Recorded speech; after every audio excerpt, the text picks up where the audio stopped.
હાય મિત્રો, good evening.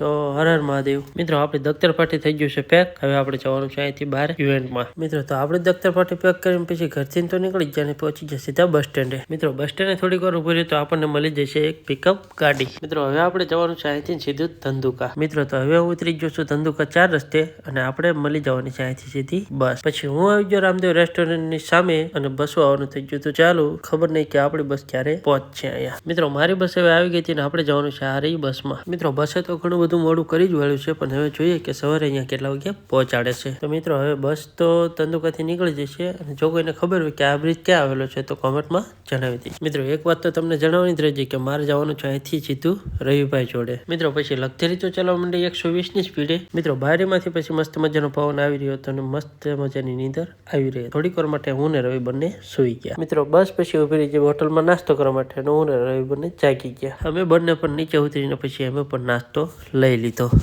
જોકે શિયાળાની સિઝન હતી પણ તોય અમે બે ઠપ કરી લીધી કુલ્ફી. મિત્રો આપણે કેવા પ્યોર કાઠિયાવાડી એટલે આપણે નાસ્તો કર્યા વગર ચાલે જ નહીં. તો ઘરેથી તો કંઈક ને કંઈક એવો નાસ્તો તો જોડે લેતા જ જવી. તો મને શીખ્યા પછી મારા પપ્પાએ મને મસ્ત મજાના લીલા ચણા. મિત્રો છેલ્લે આપણા પોપકોર્ન પણ ખાવાનો બાકી રહી ગયા હતા તો છેલ્લે એને પણ ખાઈ ગયા. મિત્રો તો હવે અમારું ઉતરવાનું સ્ટેશન આવી રહ્યું હતું. મિત્રો બસે તો અમને બંનેને અહીંયા ઉતારી દેતા અને આપણે જવાનું હતું અહીંથી બીજી જગ્યાએ. લોકેશન પૂછી લીધું અમને રિક્ષાવાળા ભાઈ મૂકી ગયા અમારા લોકેશન પર. મિત્રો તો અમે અમારા નિર્ધારિત સ્થાન પર પહોંચી ગયા હતા. અત્યારના લોગ આટલો જ તેને મળીએ પાર્ટ 2 માં.